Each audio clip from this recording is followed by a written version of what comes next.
Hello friends, आपका स्वागत है सिविलियन क्लासेस में। तो आज हम बात करेंगे हाईवे इंजीनियरिंग के बारे में। तो प्यारे बच्चों, हाईवे इंजीनियरिंग का जो सबसे लास्ट यूनिट है यूनिट नंबर 8 वो क्या है आपका? Maintenance of road. तो प्यारे बच्चों, आज हम चर्चा करेंगे हाईवे के लास्ट यूनिट जिसका नाम है मेंटेनेंस ऑफ रोड। ठीक है प्यारे बच्चों। तो देखिए प्यारे बच्चों, मेंटेनेंस ऑफ रोड को समझने के लिए आप ये बात समझिए। जब कोई रोड कंस्ट्रक्ट हो जाता है, बन जाता है और उसको ओपन कर देते हैं, किसके लिए? ट्रैफिक मूवमेंट के लिए। जब कोई बने हुए रोड को आप ओपन कर दिए, किसके लिए? ट्रैफिक मूवमेंट के लिए, मतलब गाड़ी को चलने के लिए आप क्या कर दिए? ओपन कर दिए।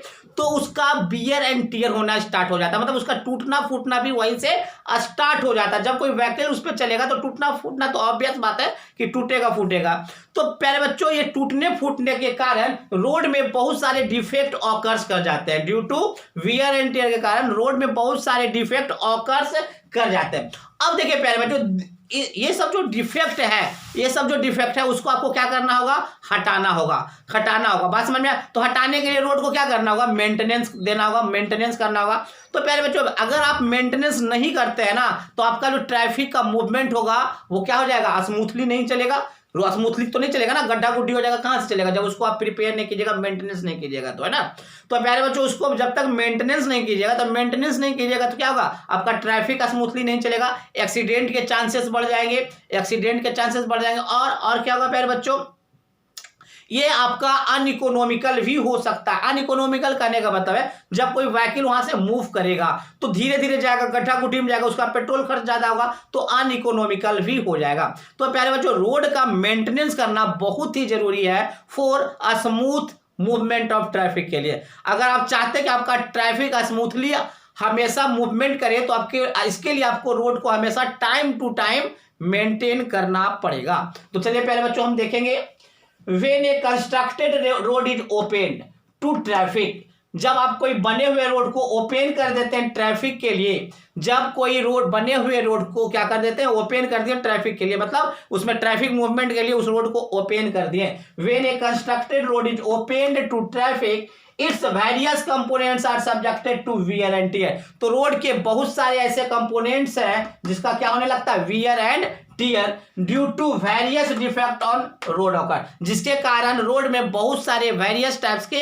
डिफेक्ट ऑकर कर जाते हैं। Next, if these defects wear and tear are not rectified, प्यारे बच्चों, रोड में जो वियर एंड टियर हुआ, इस डिफेक्ट को रेक्टिफाइड नहीं किया गया, हटाया नहीं जाता है टाइम टू टाइम, अगर नहीं हटाया जाए time to time, they get डेट्यूटेटेड का मतलब होता है रोड एकदम डैमेज हो जाना। तो क्या हो जाएगा? दे गेट डेट्यूटेड मतलब डैमेज हो जाएगा रोड, एंड में लीड टू अनसेफ, और वह रोड क्या हो जाएगा? अनसेफ हो जाएगा, अनइकोनॉमिकल हो जाएगा और इनकन्वीनियंट मूवमेंट ऑफ ट्रैफिक हो जाएगा। बात समझ में आया? Hence maintenance of road is important and provide for safe and smooth movement of traffic. बात समझ में आया प्यारे बच्चों? आप यहाँ पे बढ़ा भी सकते हैं, क्या लिख सकते हैं? Hence maintenance of road is important and provide for safe and smooth movement of traffic. बात समझ में आया प्यारा? जो हमने क्या बोला, जब किसी आप कंस्ट्रक्टेड रोड को ओपन कर देते हैं ट्रैफिक के लिए, तो इसके जो रोड के जो बहुत सारे कंपोनेंट्स होते हैं वो टूटने लगते हैं, फूटने लगते हैं, वियर एंड टियर होने लगते हैं, और वियर एंड टियर के कारण ही उस रोड में क्या बहुत सारे डिफेक्ट ऑकर्स कर जाते हैं। इस डिफेक्ट जो वियर एंड टियर का जो डिफेक्ट है, अगर उसको रेक्टिफाइड नहीं किया गया है टाइम टू टाइम, तो उसमें क्या होगा? डैमेज, डिटोरेटेड का मतलब डैमेज हो जाएंगे, और डैमेज के कारण क्या हो जाएगा? रोड अनसेफ हो जाएगा, अनइकोनॉमिकल हो जाएगा and inconvenient movement of traffic हो जाएगा। हेंस इसीलिए maintenance of road is important and provide for safe and smooth movement of traffic. बात समझ में आया प्यारे बच्चों? अब देखिए प्यारे बच्चों, road maintenance is important for road का मेंटेनेंस करना बहुत ही इंपॉर्टेंट है। किस लिए भाई? तो for preserve the road in its originally constructed condition. प्यारे बच्चों, रोड का मेंटेनेंस बहुत ही ज्यादा इंपॉर्टेंट है, ताकि रोड को जिसमें ओरिजिनली मतलब जिसमें इनिशियली कंस्ट्रक्ट जैसा किया था उसी पोजीशन में, उसी कंडीशन में उसको प्रिजर्व करने के लिए, बचा कर रखने के लिए, उसी कंडीशन में जो जिससे कोई सामान आप नया लाए हैं, आप चाहते हो वो सामान नया ही रहे, तो उसके लिए उसको क्या करना होगा? हमेशा टाइम टू टाइम मेंटेनेंस करना होगा। तो अगर आप चाहते हैं कि आपका जो रोड है बचा हुआ रहे एज कैसा? ओरिजिनली कंस्ट्रक्टेड कंडीशन में, मतलब इनिशियली जैसा बना था उसी कंडीशन में हमेशा क्या रहे? बरकरार रहे, बचा हुआ रहे, तो उसके लिए आपको रोड मेंटेनेंस मेंटेनेंस करना होगा। Next, for road user safety and also for vehicles, अगर आप चाहते हैं कि जो उस रोड पे जाने वाला जो व्हीकल्स है और व्हीकल को चलाने वाला जो रोड यूजर्स है वो सेफ रहे। हमने क्या बोला प्यारे बच्चों, अगर किसी रोड पे चलने वाला व्हीकल्स और व्हीकल्स को चलाने वाला जो रोड यूजर्स है उसका सेफ्टी चाहते हैं तो भी रोड को टाइम टू टाइम मेंटेनेंस करना बहुत ही इंपॉर्टेंट है। तो road maintenance is important for road users safety and also for vehicle safety, है ना। नेक्स्ट, अब प्यारे बच्चों अगर आप चाहते हैं कि आपका स्मूथ एंड सेफ सरफेस मिले, मतलब आपका जो सरफेस हो वह स्मूथ टाइप का हो और सेफ हो, तो उसके लिए भी आपको मेंटेनेंस करना होगा रोड को। नेक्स्ट, फॉर इकोनॉमिकल पर्पस के लिए भी आपको रोड को मेंटेनेंस करना होगा। अगर आप चाहते हैं कि रोड को मेंटेनेंस मतलब अच्छे से करें, मतलब अच्छा मतलब क्या, इसका क्या इंपॉर्टेंट है, तो रोड को इकोनॉमिकल पर्पस बनाने के लिए भी रोड को मेंटेनेंस करने का इंपॉर्टेंस है। ठीक है प्यारे बच्चों, तो ये हमने समझा मेंटेनेंस ऑफ रोड क्या होता है, फिर हमने समझा कि मेंटेनेंस ऑफ रोड का क्या इंपॉर्टेंस है। चलिए नोट डाउन कर लीजिए।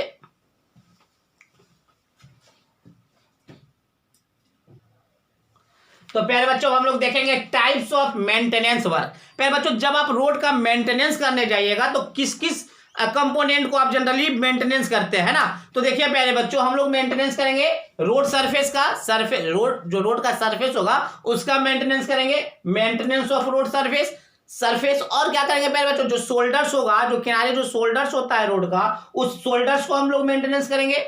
नेक्स्ट, रोडवे ड्रेनेज को मेंटेनेंस करेंगे, जो ड्रेनेज हम प्रोवाइड किए थे प्यारे बच्चों, जो साइड ड्रेन था उसको भी मेंटेनेंस करने का जरूरत पड़ेगा।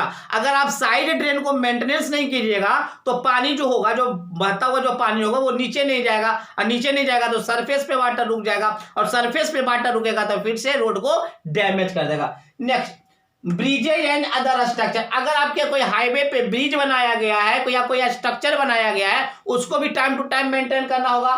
And maintenance of road side, प्यारे बच्चों रोड के साइड जितने भी आपको स्ट्रक्चर बनाए गए हैं, सारे स्ट्रक्चर को मतलब रोड साइड में जितने भी स्ट्रक्चर बनाए जाते हैं उन सारे स्ट्रक्चर को आपको मेंटेनेंस करने का जरूरत पड़ेगा।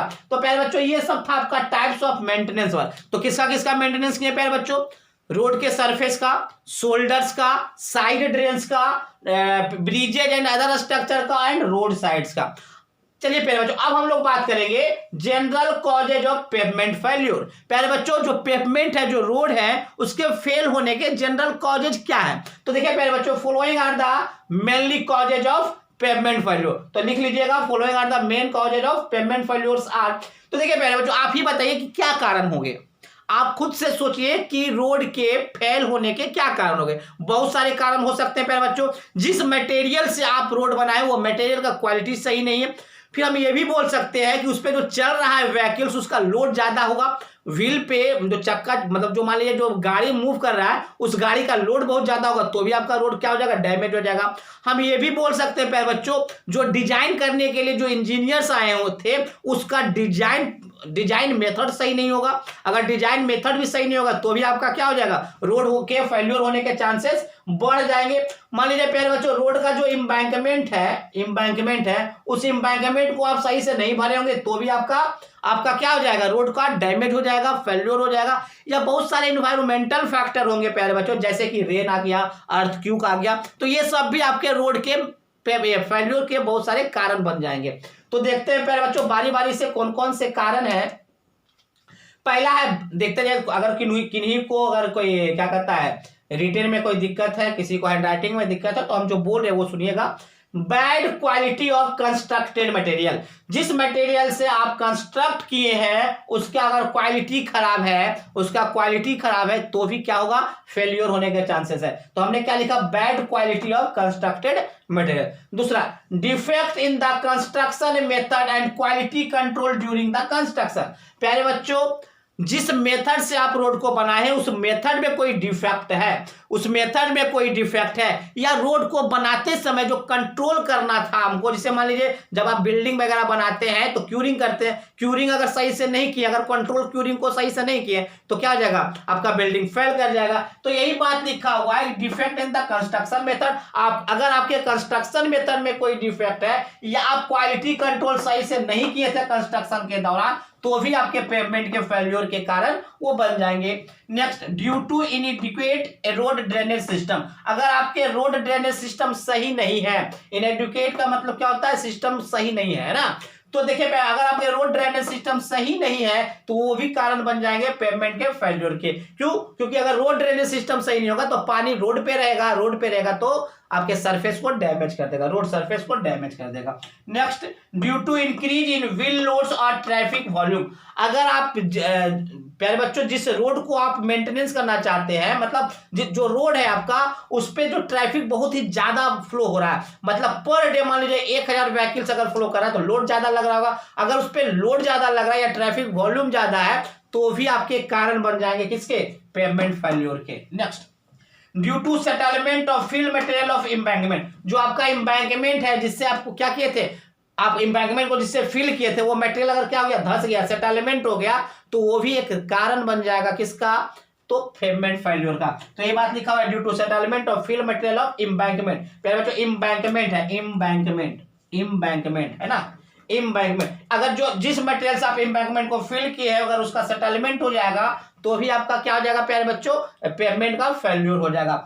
अब देखिए प्यारे बच्चों बहुत सारे एनवायरमेंटल फैक्टर हैं जैसे कि हैवी रेनफॉल है, सॉइल इरोजन है, वाटर टेबल का राइज हो जाना है, स्नोफॉल है, फ्रॉस्ट एक्शन है, अर्थक्वेक है। तो बहुत सारे एनवायरमेंटल फैक्टर भी हैं जो कि आपको पेमेंट को फेल कर देते हैं। ठीक है प्यारे बच्चों, तो ये हमने पढ़ा टाइप्स ऑफ मेंटेनेंस वर्क, फिर हमने पढ़ा general cause of payment failure. ठीक है प्यारे बच्चों, तो फॉलोइंग आर द क्या है, following causes of the payment failures are. ठीक है ना, चलिए प्यारे बच्चों इसको नोट डाउन कर लीजिए।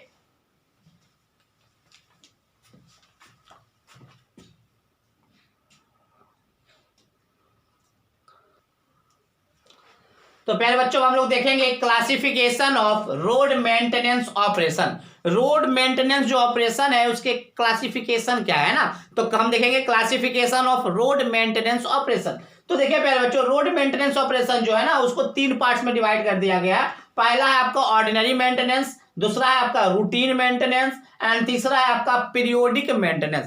पहला हमने क्या बोला प्यारे बच्चों, ऑर्डिनरी मेंटेनेंस, ये आपका रूटीन मेंटेनेंस और ये आपका है पीरियोडिक मेंटेनेंस। तो देखिए प्यारे बच्चों ऑर्डिनरी मेंटेनेंस में क्या क्या आता है, ऑर्डिनरी मेंटेनेंस में आता है ग्रॉस कटिंग, एम्बैंकमेंट का जो कटिंग एंड फिलिंग होता है ना वो आता है आपका ऑर्डिनरी मेंटेनेंस में। ड्रेन का क्लियरिंग, मतलब प्यारे बच्चों जो साइड ड्रेन होता है ना उसको क्लीन करना, ड्रेन क्लीनिंग। नेक्स्ट है मेंटेनेंस ऑफ कलवर्ट। कलवर्ट तो आप लोग समझ रहे हैं प्यारे बच्चों, हमने बताया था कलवर्ट क्या होता है, आपका रोड के नीचे से जो क्रॉस ड्रेनेज होता है वो क्या कराता है, रोड के नीचे से जो क्रॉस ड्रेनेज जाता है प्यारे बच्चों उसको हम कलवर्ट कहते हैं। तो कलवर्ट का मेंटेनेंस, साइड ड्रेन का क्लीनिंग, ग्रॉस कटिंग, ये सब किस में आता है प्यारे बच्चों, ऑर्डिनरी मेंटेनेंस में आता है। और ये सब जो ऑर्डिनरी मेंटेनेंस है प्यारे बच्चों जिसे drain cleaning, maintenance of culvert, ये सब आपका ट्रैफिक वॉल्यूम पे डिपेंड नहीं करता। किस पे, ट्रैफिक वॉल्यूम पे डिपेंड नहीं करता। ट्रैफिक वॉल्यूम करने का मतलब है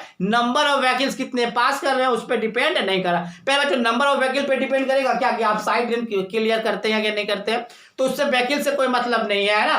तो व्हीकल के वॉल्यूम से मतलब नहीं, मतलब ट्रैफिक वॉल्यूम से मतलब नहीं है किसको, ऑर्डिनरी मेंटेनेंस को। तो देखिए प्यारे बच्चों इसमें हमने क्या लिखा है, it does not depends on traffic level. तो प्यारे बच्चों आपका जो ऑर्डिनरी मेंटेनेंस है वो ट्रैफिक लेवल पे डिपेंड नहीं करता है।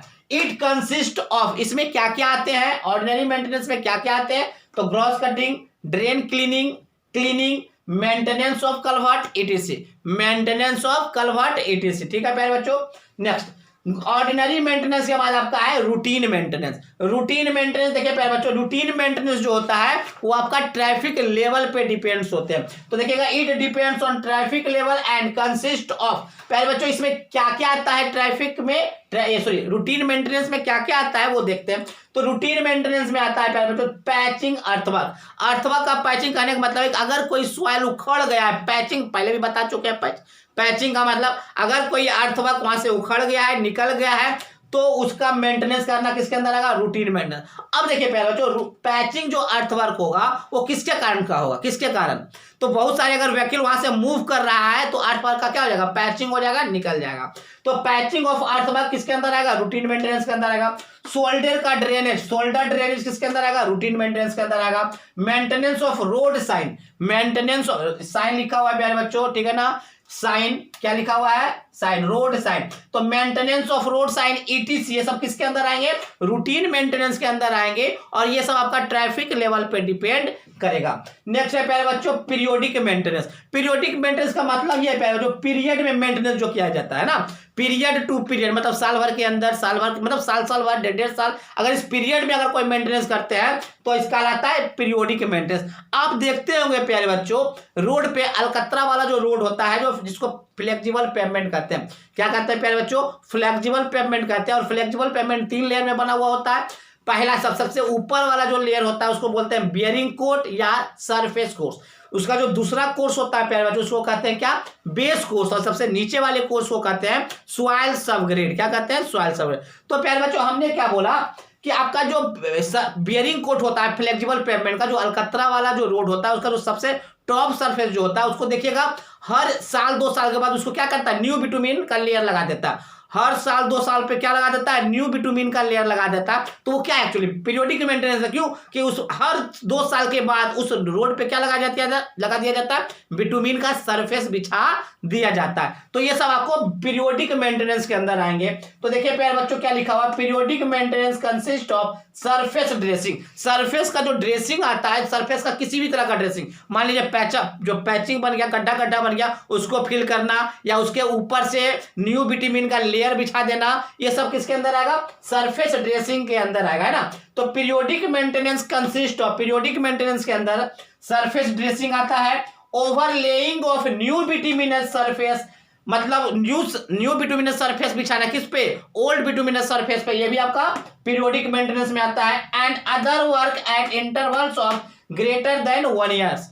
और भी बहुत सारे जो मेंटेनेंस है जो पीरियोडिक मेंटेनेंस में आते हैं, बट याद रखिएगा पीरियोडिक मेंटेनेंस जो होता है प्यारे बच्चों 1 साल तक, मतलब हर एक साल या 1 साल से ऊपर तक के पीरियोडिक में किया जाता है। हर पीरियड मतलब पीरियड करने मतलब हर एक साल या डेढ़ साल पर किया जाता है, ठीक है प्यारे बच्चों।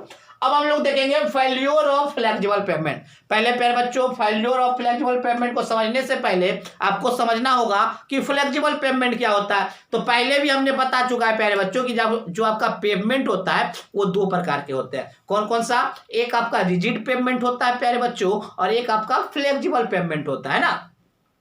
जो रिजिड पेमेंट होता है वो पीसीसी का बना हुआ होता है, प्लेन सीमेंट कंक्रीट का बना हुआ होता है, जबकि आपका फ्लेक्सिबल पेमेंट किसके बने हुए होते हैं, बिटुमीन का बना हुआ होता है। और बिटुमीन का जो बना हुआ रोड होता है उसको फ्लेक्सिबल पेमेंट कर रहे हैं, और वो 3 लेयर में बना हुआ होता है। कौन कौन सा, सॉइल सबग्रेड जो सबसे नीचे होता है सॉइल सबग्रेड, दूसरा होता है बेस कोर्स, और तीसरा होता है बियरिंग कोर्स या सरफेस कोर्स। तो प्यारे बच्चों हम लोग देखेंगे फेल्योर ऑफ फ्लेक्सिबल पेमेंट। तो फेल्योर किसको कहेंगे प्यारे बच्चों, फ्लेक्सिबल पेमेंट 3 लेयर में बना हुआ है, तीनों में से कोई एक लेयर का भी अगर सेटलमेंट हो जाता है, तीनों में से किसी एक लेयर का भी सेटलमेंट हो जाएगा, तो हम लोग क्या बोलेंगे कि फ्लेक्सिबल पेमेंट का फेल्योर हो गया। तो देखिए प्यारे बच्चों हमने इसमें क्या लिखा है, द डिफॉर्मेशन और settlement of any one of the layers. Any one of the layer करने मतलब हम पहले पढ़ चुके हैं कि फ्लेक्सिबल पेमेंट के 3 लेयर होते हैं। तो ये डिफॉर्मेशन या सेटलमेंट किसी भी लेयर का किसका, फ्लेक्सिबल पेमेंट का, वो क्या बनाएंगे,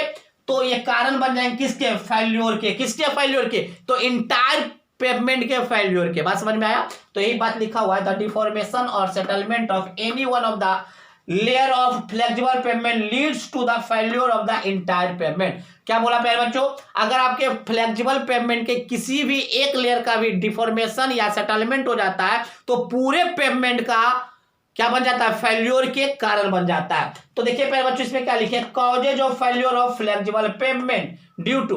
प्यारे बच्चों फ्लेक्सिबल पेमेंट के फेल्योर के कारण कौन कौन से हैं, तो पहला आपका क्या है, सॉइल सबग्रेड फेल्योर, दूसरा है आपका बेस कोर्स फेल्योर, तीसरा है आपका बियरिंग और सरफेस कोर्स फेल्योर। क्योंकि यही 3 लेयर से आपका क्या बना हुआ होता है, बिटुमीन का रोड बना हुआ जो होता है जिसको कहते हैं फ्लेक्सिबल पेमेंट। तो तीनों में से कोई भी एक लेयर में अगर फेल्योर आ गया तो आपका पूरा का पूरा फ्लेक्सिबल पेमेंट फेल्योर कहलाएंगे। ठीक है प्यारे बच्चों, तो पहले आप इसको नोट डाउन कर लीजिए।